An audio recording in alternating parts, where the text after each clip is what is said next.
Boa tarde a todos, que a graça do Senhor esteja sobre a vida de todos os participantes e daqueles que ainda vierem a participar. Nós vamos dar continuidade ao estudo de Romanos. Hoje nós vamos ler o capítulo 14, dos versículos 13 até o 23.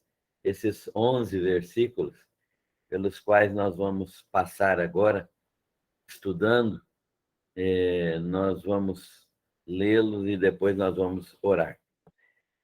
Palavra do Senhor, no capítulo 14, versículos 13 a 23 de Romanos. Diz assim: Não nos julguemos mais uns aos outros. Pelo contrário, tomai o propósito de não pôr de tropeço ou escândalo ao vosso irmão. Eu sei e estou persuadido no Senhor Jesus de que nenhuma coisa é de si mesmo impura, salvo para aquele que assim a considera. Para esse é impura. Sei, se por causa de comida o teu irmão se entristece, já não andas segundo o amor fraternal. Por causa da tua comida, não faças perecer aquele a favor de quem Cristo morreu.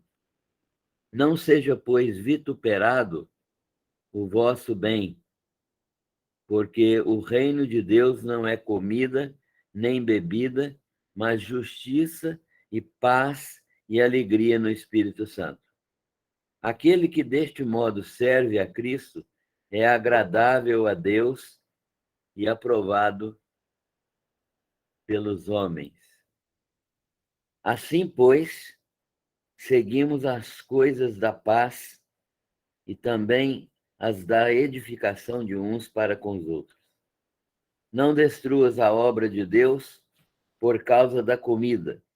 Todas as coisas, na verdade, são limpas, mas é mal para o homem o comer com escândalo.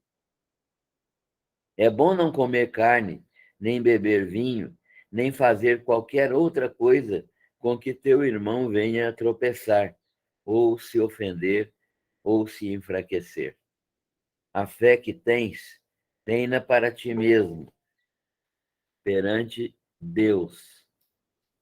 Bem-aventurado é aquele que não se condena naquilo que aprova. Mas aquele que tem dúvidas é condenado se comer, porque o que faz não provém de fé, e tudo que não provém de fé é pecado. Amém. Vamos orar neste momento. Senhor, nós te agradecemos pela oportunidade de estudarmos a tua palavra neste momento com nossos irmãos. Nós te agradecemos pela vida de cada um e por todos os que vão participar, de algum modo vão ver esta live. Nós te louvamos por esta oportunidade também de podermos gravar e de podermos participar na vida de outras pessoas. Nós te agradecemos também porque o Senhor nos tem dado todas as coisas necessárias para a nossa vida e nós pedimos ao Senhor que nos dê sabedoria, inteligência, discernimento para compreendermos cada dia melhor a tua vontade. Obrigado, Senhor Deus, porque podemos confiar nas respostas às nossas orações. Na tua misericórdia, na tua bondade, tu tens nos dado respostas às nossas orações e nós te agradecemos por isso. Pedimos, ó Deus, que o Senhor abençoe o teu povo, a tua igreja. Pedimos-te pela série de conferências das quais estaremos participando neste fim de semana. Abençoa a vida do pastor Almir e sustenta a sua vida, abençoa a vida dos pastores da igreja. Nós te rogamos por suas famílias, que o Senhor esteja dirigindo também suas famílias. Perdoa as nossas falhas, as nossas limitações. Ensina-nos, Senhor Deus, por meio do teu Santo Espírito, Nós oramos agradecendo todas as tuas bênçãos. Em nome do Senhor Jesus. Amém. Então, queridos, estamos quase encerrando a carta de Paulo aos Romanos, né? Estamos no capítulo 14, finalizando o capítulo 14. Depois nós teremos o capítulo 15 e depois o 16 e estaremos encerrando esta preciosa carta. Nós vimos durante o estudo desta carta muitos assuntos que Paulo trata com os crentes de Roma. E louvamos a Deus pela preservação desta escritura que vem nos ensinar no dia de hoje e vem se revelar tão nova, tão moderna, tão atual essa escritura. Nós pedimos ao Senhor que realmente nos abençoe por meio dessa escritura maravilhosa que Ele preservou para nós.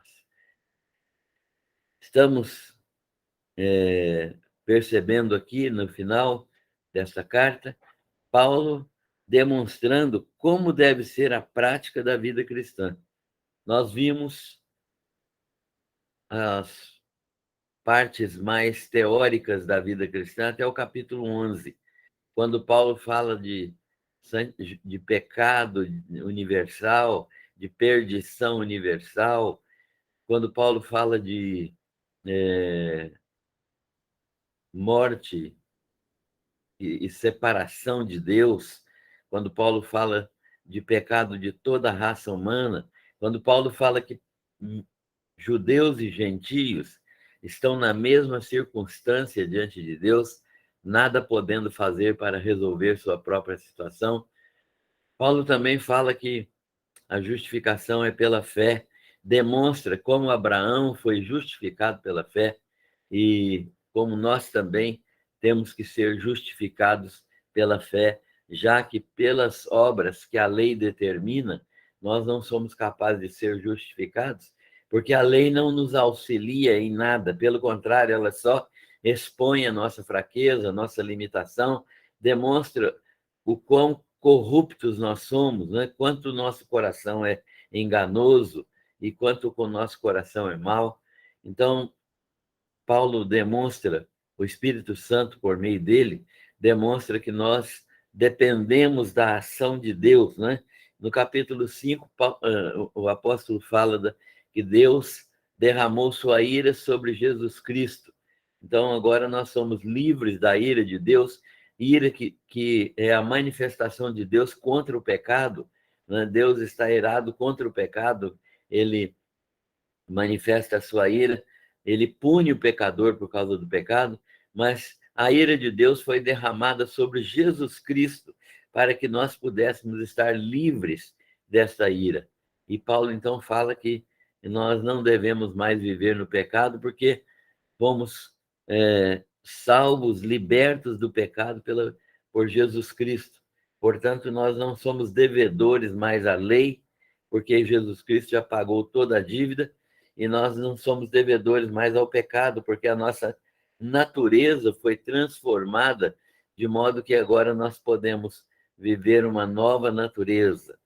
E essa nova natureza é uma evidência clara da nova vida que está em Cristo Jesus e que está também em nós pelo Espírito Santo a partir de quando cremos. Então, nós somos justificados pela fé e essa justificação traz uma nova vida para nós. E nós devemos estar livres do pecado, não praticar mais o pecado, porque estamos livres da lei. A lei, no sentido de praticarmos para a salvação, foi completamente cumprida por Jesus Cristo, plenamente realizada na cruz do Calvário. Portanto, ali mesmo, nossos pecados foram perdoados e nossa vida foi restaurada para vivermos uma vida que glorifica a Deus. Entretanto, Paulo demonstra que nós temos uma natureza dupla, não é? Uma natureza nova, espiritual, que deseja as coisas de Deus, e uma natureza antiga, velha, que ainda é inclinada para o pecado, que ainda tem prazer no pecado. E que a única maneira de vencer esta situação é sermos cheios do Espírito Santo para que ele governe plenamente a nossa vida e reproduza em nós a vida do Senhor Jesus Cristo. Então, Paulo diz que se alguém serve a Deus em espírito, esse está livre da lei. Ele diz, então, que não há nenhuma condenação para os que estão em Cristo Jesus, para que aqueles que não andam segundo a carne, mas segundo o Espírito. Andar segundo a carne significa estar satisfazendo todos os desejos, os anseios que nós temos como seres humanos.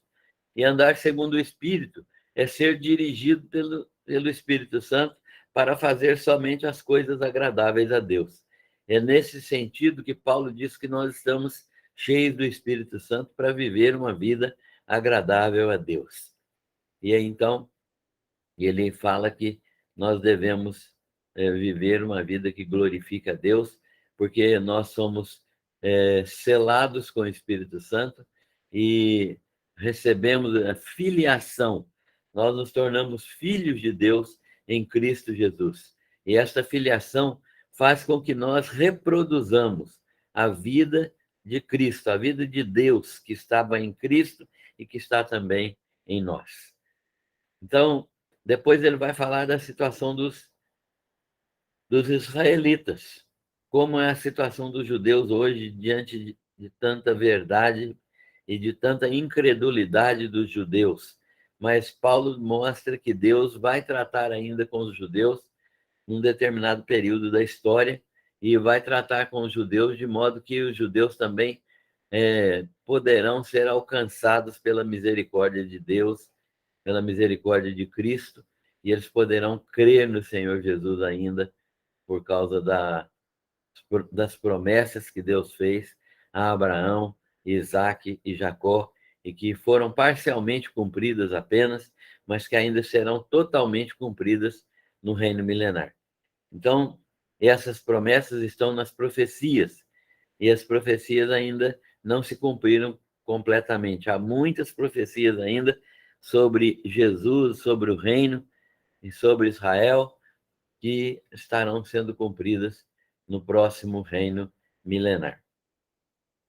Então, depois de falar tudo isso que Paulo falou na carta, né, escreveu na carta, ele diz que ele faz um apelo rogando aos irmãos que vivam uma vida que glorifique a Deus, que apresentem os seus corpos, não para pecar, mas como sacrifício vivo, santo e agradável a Deus, que é o vosso culto racional, segundo Paulo. Segundo Paulo fala aos crentes de Roma. Então, ele está dizendo que nós devemos oferecer os nossos corpos como instrumentos, e esses instrumentos são santificados para glorificar a Deus. Deste modo, então, nós fomos santificados. E aí ele fala dos dons espirituais que cada um de nós tem para glorificar a Deus. Se é profecia, segundo a medida da fé, se é ensinar, haja dedicação ao ensino, né? Se é presidir, que seja feito com toda diligência, se é misericórdia, que seja manifesto com fé, se é exortar, e todos os outros dons espirituais que nós devemos praticar, exercer, para que a igreja cresça edificada no poder de Deus e para que Deus seja glorificado por meio das nossas obras. Então, ele vai seguindo esta diretriz e ele vai mostrando como nossas virtudes devem ser praticadas, como nosso relacionamento com as pessoas e com as autoridades deve ser feito e como o amor ao próximo deve ser estabelecido na nossa conduta diária. Depois, na semana passada, nós vimos, ele fala da nossa tolerância para com os fracos na fé. Como agir para com aqueles que são fracos na fé e como deve ser essa nossa ação, como deve ser a manifestação da liberdade. Eu tenho liberdade para fazer aquilo que eu quero. Eu tenho liberdade em Cristo para fazer as coisas que não são más em si mesmo, do jeito que eu quiser, do jeito que eu entender. Mas isso não deve ser a minha prática, porque eu posso estar ofendendo algum irmão mais fraco do que eu. Então, o texto de hoje vai demonstrar exatamente isso. Qual é o limite que nós temos para agir do modo como nós queremos? Eu posso agir sempre do modo como eu acho certo? Ou eu tenho que pensar que a minha atitude, a minha ação, o meu modo de agir pode ofender a susceptibilidade de um irmão ou de uma irmã? É nesse sentido, então, que nós queremos reavaliar aquilo que Paulo fala e que nós já começamos a avaliar na semana passada. Paulo demonstrou que como deve ser a prática da vida cristã, a prática do amor cristão. Ele deu muitas orientações aos romanos e ele demonstrou que naquelas coisas amorais, nós vamos explicar o que é isso daqui a pouco, naquelas coisas amorais, cada um é livre para praticar o que quiser, contanto que seja sem ofender ao irmão. Comendo, bebendo, fazendo qualquer outra coisa, cada um deve agir de acordo com a sua consciência, porque o que não procede da fé, da sua consciência, que não procede de uma determinação sua, de um estabelecimento de fé, o que não, não, não segue esse princípio é pecado, né? Então, nós devemos ter essa consciência bem clara daquilo que nós estamos fazendo, se aquilo que nós fazemos é por convicção plena que nós estamos certos, ou se nós estamos fazendo sem ter certeza. É isso que Paulo está ensinando aqui, né? Ele estabelece, então, princípios. Mas quais as coisas que são amorais? Então, nós temos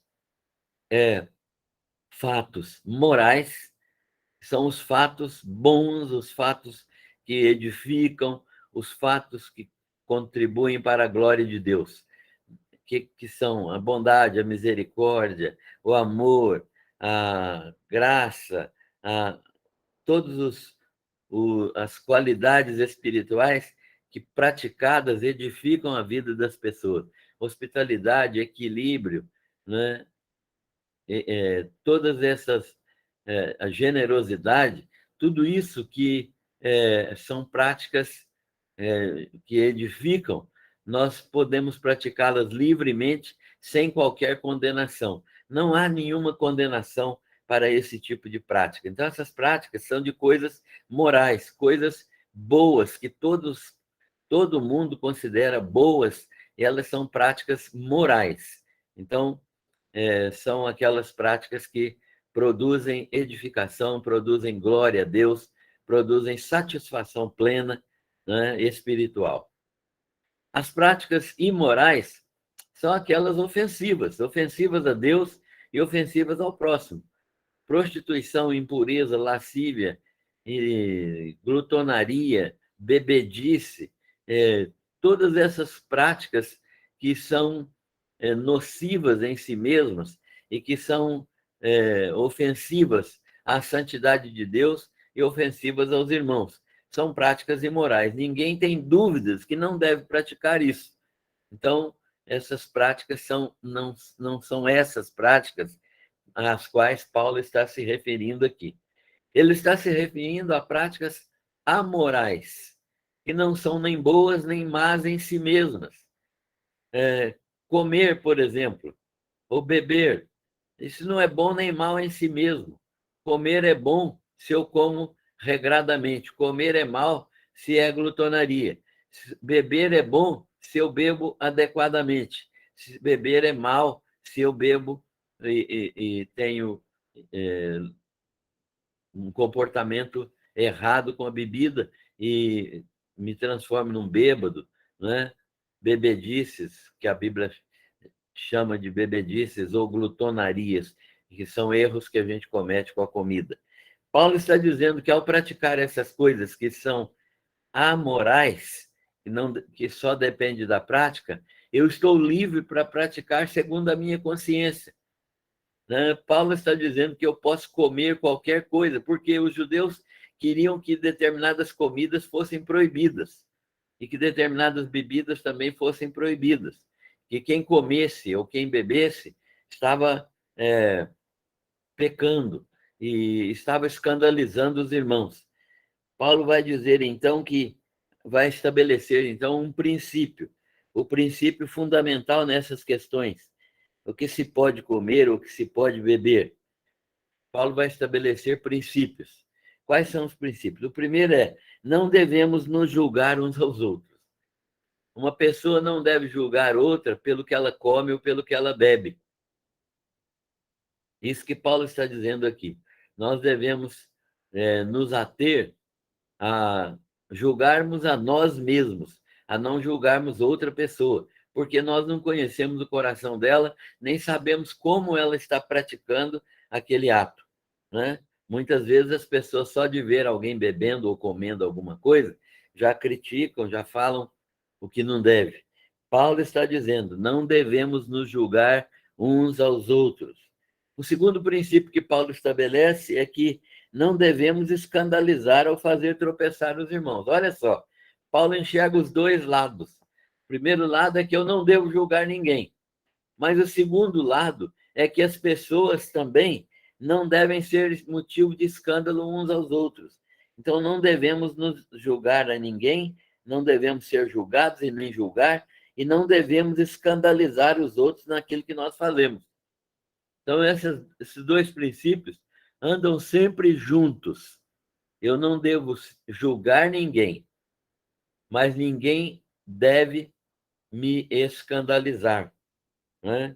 Agora, o crente amadurecido, ele não só não julga ninguém, como ele não se escandaliza com aquilo que outra pessoa faz, porque ele não tem nada a ver com aquilo que a outra pessoa faz.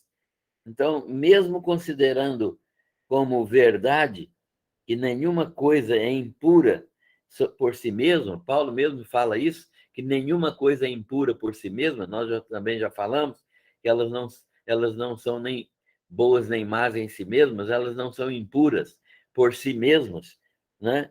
Mesmo considerando como verdade que nenhuma coisa é impura por si mesma, exceto é o uso errado que torna a coisa impura. Então, exceto para aquele que assim considera a coisa impura, ela será impura. Então, se eu não considero comer ou beber de qualquer modo impuro, isso não será impuro para mim. Mas a pessoa que considera o ato de comer alguma coisa ou de beber alguma coisa impuro, aquilo vai ser impuro para essa pessoa. Por quê? Porque é o ato de considerar puro ou impuro que torna a coisa pura ou impura. Se eu considero comer carne impuro, ela será impura para mim. Se eu considero o ato de beber vinho, que é o caso aqui que Paulo está falando, impuro, será impuro para mim. Porém, se eu considero puro comer carne e considero puro beber vinho, isso será puro para mim, porque vai valer o que eu penso, vai valer aquilo que a minha orientação diante de Deus, aquilo que eu vejo nas coisas diante de Deus, porque elas não são más em si mesmas, né? Comer carne ou beber vinho não é pecado, nem deixa de ser pecado. Então, o modo como eu vejo essas coisas, o modo como eu enxergo, é que vai determinar se essa coisa é pura ou se ela é impura. Então, se eu considerar alguma coisa impura, ela passa a ser impura para mim. Se eu considerá-la pura, ela será pura para mim. E então eu não devo julgar ninguém e não devo também escandalizar os irmãos. Se eu vou tomar alguma atitude que vai escandalizar alguém, eu já estou deixando de amar esse irmão, e isso então é uma situação pecaminosa. O meu modo de alimentar ou de fazer qualquer outra coisa não pode entristecer o meu irmão. Então, eu tenho irmãos mais fracos que acham que é pecado comer carne ou beber vinho. Então, diante desses irmãos, eu não devo praticar. Por quê? Porque eu não preciso de praticar essas coisas necessariamente. E eu não devo, de modo algum, entristecer o meu irmão. Se o meu irmão mais fraco acha que há problema em comer carne, Paulo diz que não há problema nenhum em comer carne.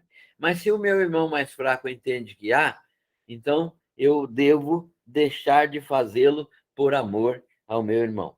Se isso acontece, se acontece de eu fazer alguma coisa que desagrada ao meu irmão, eu já não ando conforme o amor fraternal. Então, nessas coisas, o que determina o que eu devo fazer ou não devo fazer, não é a minha consciência de que aquilo não é pecado. Eu sou um crente mais amadurecido, então eu sei que não há pecado em comer ou beber. Mas não é isso que vai determinar o que eu vou fazer.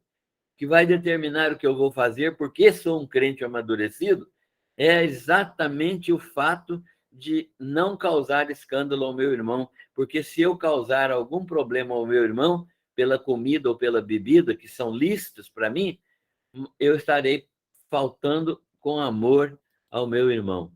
Portanto, eu não devo jamais fazer qualquer coisa que possa ofender a susceptibilidade dos meus irmãos.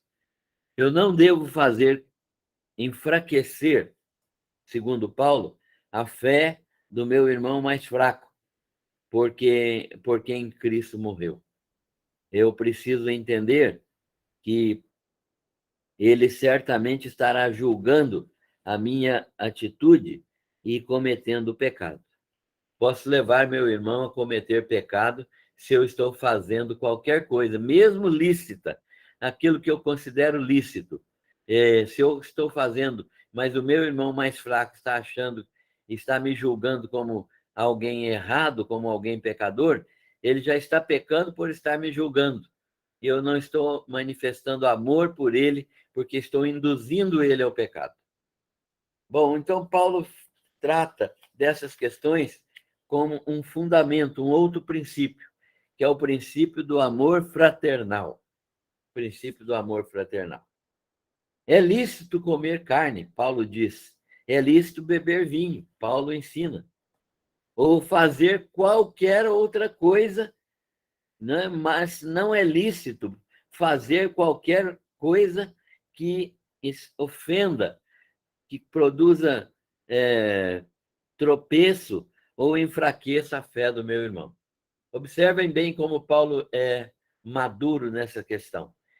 Ele diz que é lícito eu fazer qualquer coisa ou comer qualquer coisa, é lícito de modo que eu posso fazer qualquer destas coisas, mas eu não devo fazê-las se isso for por tropeço, se isso for escandalizar, se isso for chocar, causar admiração negativa ao meu irmão.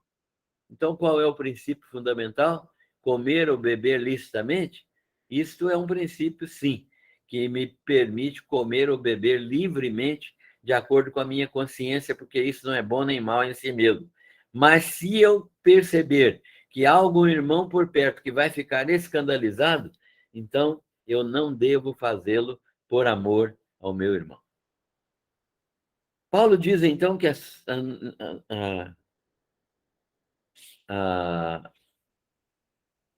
aquilo que considerarmos bom será infamado pelo nosso irmão, será caluniado, desonrado, desacreditado pelo nosso irmão. Se eu faço alguma coisa que pode não ser aceita por um irmão mais fraco, ele vai me caluniar, ele vai me difamar, ele vai falar qualquer coisa, vai se sentir, vai fazer comentários desonrosos, desairosos, ele vai me desacreditar, e isso significa que ele vai estar errando, vai estar pecando diante de Deus. Nós não devemos discutir por comida ou bebida. Né? Paulo ensina isso claramente. Não devemos discutir por comida, por bebida, ou rituais, dias de festa, dias de guarda, se guardamos o sábado ou não, se praticamos a Páscoa ou não, se circuncidamos ou não circuncidamos. Eram as questões levantadas lá na igreja de Roma.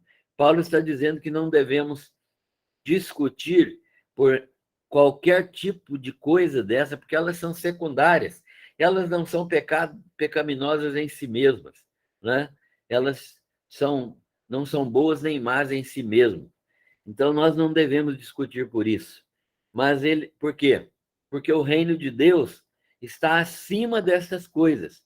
O reino de Deus é justiça, é paz, é alegria no Espírito Santo. Então, tudo aquilo que produz alegria espiritual, que produz justiça, que produz paz, isso deve ser cultivado por nós e não as discussões inúteis, as discussões vazias que só levam ao pecado. Então, nós não devemos fazer isso. É pura perda de tempo essas discussões. Então, Paulo diz que o que vale verdadeiramente é a frutificação, é vida, é mente e coração transformados, e é um comportamento santo, e não esses usos e costumes. Mas Paulo também afirma que essas coisas devem ser praticadas exclusivamente por amor aos nossos irmãos. Se nós amamos aos nossos irmãos, nós não vamos escandalizá-los. Quem serve a Cristo desta maneira, Paulo está dizendo, agradável a Deus e aprovado pelos homens será, porque a sua conduta é irrepreensível.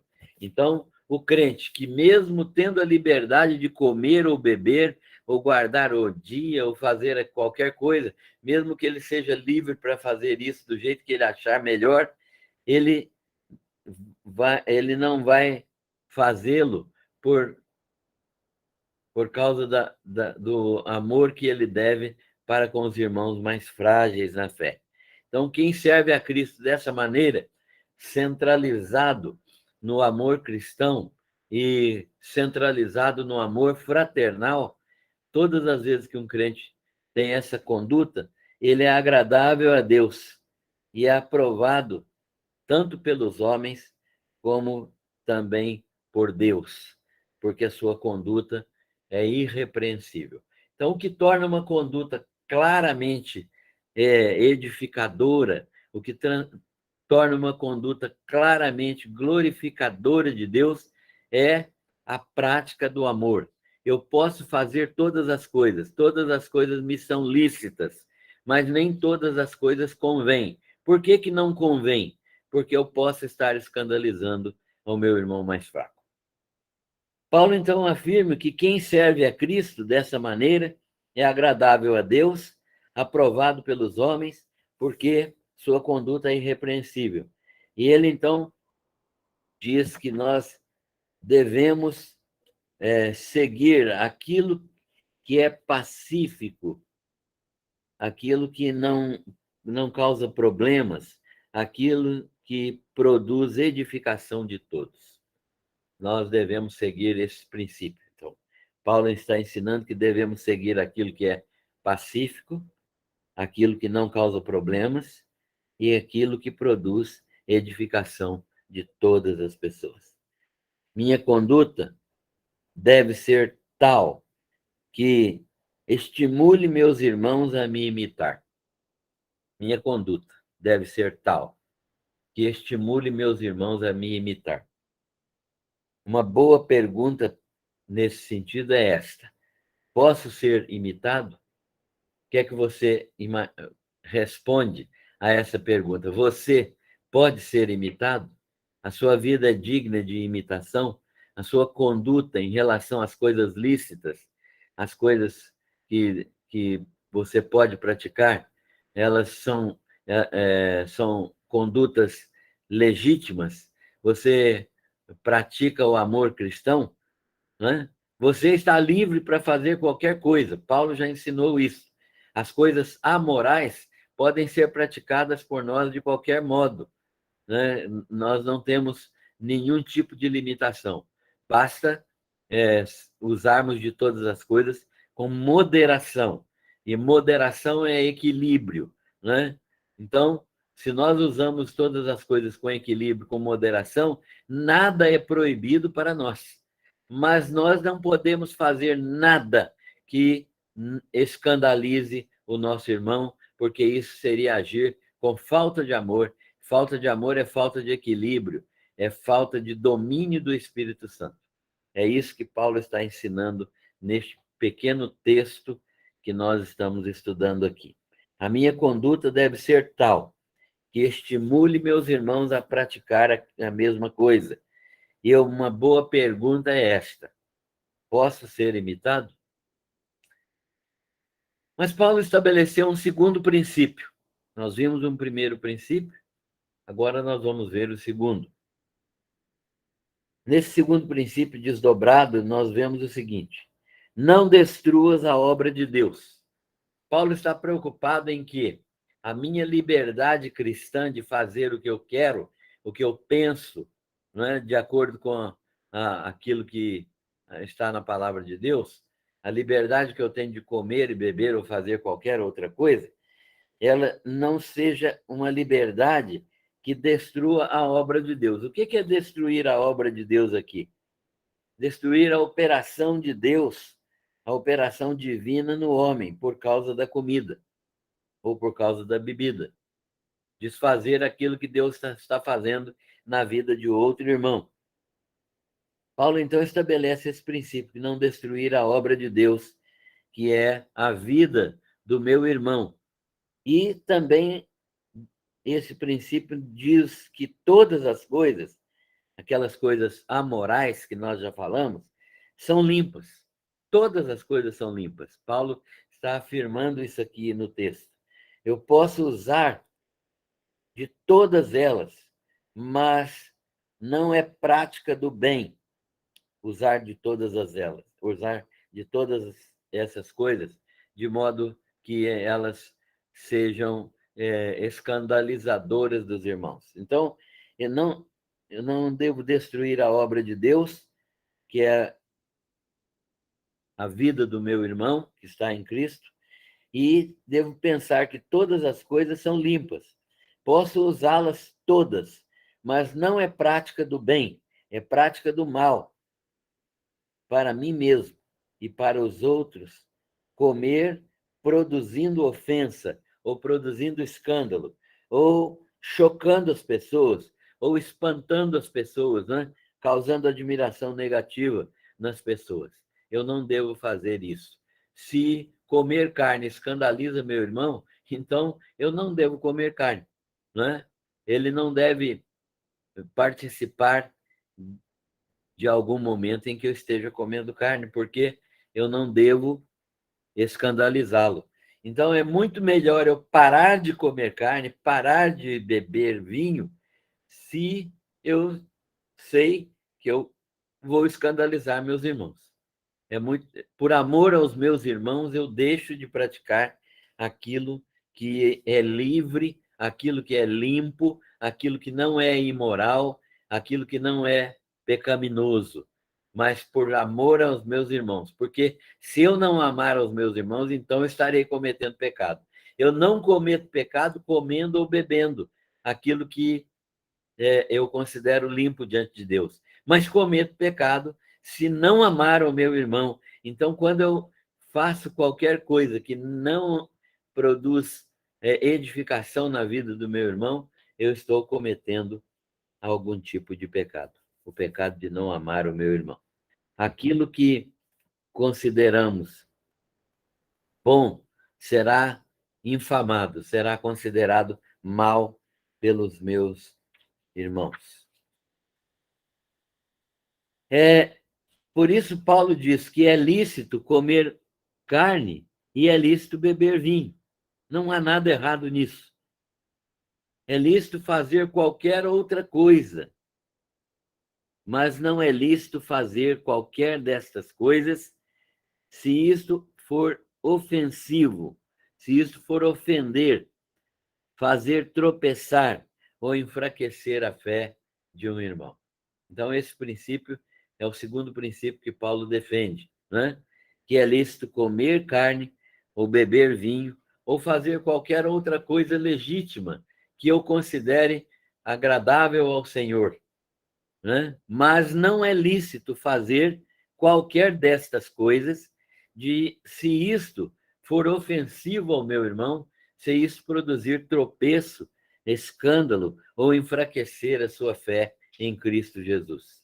Então, o que rege, na verdade, a nossa conduta aqui é o amor fraternal, o amor que eu devo ao meu irmão. Então, a minha fé é uma fé que deve ser medida em função do amor fraternal. Sua fé é uma relação pessoal entre você e Deus. Paulo está ensinando isso. E a nossa fé é uma relação pessoal entre cada um de nós e Deus. Ela não serve para outra pessoa, né? Então, mesmo que eu entenda que as coisas puras são puras, as coisas são puras para os que são puros, a minha fé não serve para outra pessoa. Então, tem um irmão mais fraco do que eu que não considera todas as coisas puras.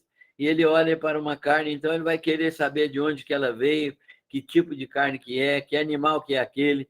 Então, a minha fé não serve para outra pessoa. Minha fé é uma relação pessoal entre eu e Deus, e ela não serve para outra pessoa. Feliz é o homem que age por fé e que tem convicções claras, que sabe verdadeiramente o que quer, porque ele não se condena naquilo que ele faz, naquilo que ele aprova. Então, o homem que tem convicção plena, que ele sabe o que ele quer, ele sabe exatamente o que cada coisa significa, nessas coisas amorais, então ele não se condena naquilo que ele faz. Ele tem convicções claras, porque não se condena naquilo que faz, naquilo que aprova. Mas se ele tem dúvidas, se alguém tem dúvidas, se há um homem que não é plenamente convicto daquilo que ele quer, se ele tem dúvidas e se não tem convicção clara daquilo que ele pratica e se ele não considera o que está praticando lícito, então ele não é livre para praticar aquela coisa, aquilo que ele está querendo praticar. Que ele é livre para praticar aquilo que não é errado em si mesmo. Se ele praticar aquilo que não é errado em si mesmo, mas se ele não tiver convicção clara, comer ou beber ou qualquer outra coisa, sem ter convicção clara de que está certo ou errado, ele se condena naquilo que faz, porque não é fruto da fé. O que Paulo está dizendo é o seguinte: você quer comer carne ou beber vinho ou fazer qualquer outra coisa? Tenha convicção. Não faça porque você está vendo o outro fazer. Porque se você não tiver convicção clara que aquilo não é pecado e que você pode comer livremente, faz parte da liberdade que Deus te dá de usar as coisas para sua edificação, então você não deve fazê-lo, porque se não for por fé, se não for por crença clara, se não for por convicção, você estará pecando, porque não é fruto da fé. E Paulo diz, encerrando o texto, que tudo que não provém de certeza absoluta, de fé naquilo que Deus te dá, de convicção clara pela palavra, tudo que não procede de fé é pecado. Portanto, nós podemos induzir irmãos a cometerem pecado quando eles veem a gente fazendo determinadas coisas que nós temos convicção que são bênçãos de Deus para nós, e ele se escandaliza, mas come a si mesmo porque viu o irmão comendo. E ele faz isso sem ter convicção clara, pelo contrário, duvidando. Então ele está cometendo pecado. E Paulo então ensina que nós não devemos fazer qualquer coisa se não tivermos convicção que aquilo não é pecaminoso. Aplicando à nossa vida essas lições que Paulo nos dá. Primeiro de tudo, primeira aplicação: ninguém tem o direito de julgar o irmão, né? Ninguém tem o direito de julgar qualquer irmão, especialmente pelo comer, pelo beber ou fazer qualquer coisa que não seja imoral em si mesma. Então, se eu faço uma coisa que não é em si mesma imoral, ninguém tem o direito de me julgar. Se eu tenho convicção clara que aquilo é uma bênção, que é um produto da liberdade que Deus me dá de usar as coisas normais, as coisas naturais, é Deus que me dá essa liberdade de comer, de beber, de gozar desses benefícios da vida. E eu devo fazê-lo de maneira equilibrada para não cometer pecado, né? Então, eu posso comer ou beber ou fazer qualquer coisa, ninguém tem o direito de me julgar. Quem me julga geralmente é um crente mais fraco. Eu também não devo julgar ninguém, não devo julgar um crente porque ele não concorda comigo, devo de julgá-lo de fraco, devo fazer pouco caso dele porque é um crente fraco. Ah, esse é um crente fraco, e ficar julgando ele também como fraqueza. Eu não devo fazer isso de modo algum. Como é que nós agimos? Nós julgamos as pessoas. Infelizmente, muitas vezes nós cometemos julgamento, né? Nós vemos uma atitude de uma pessoa e não julgamos a sua motivação. A gente julga a sua atitude e muitas vezes nós erramos nisso. Segunda aplicação: ninguém deve ser motivo de tropeço. Ninguém deve ser motivo de tropeço, de escândalo ou de choque para qualquer irmão.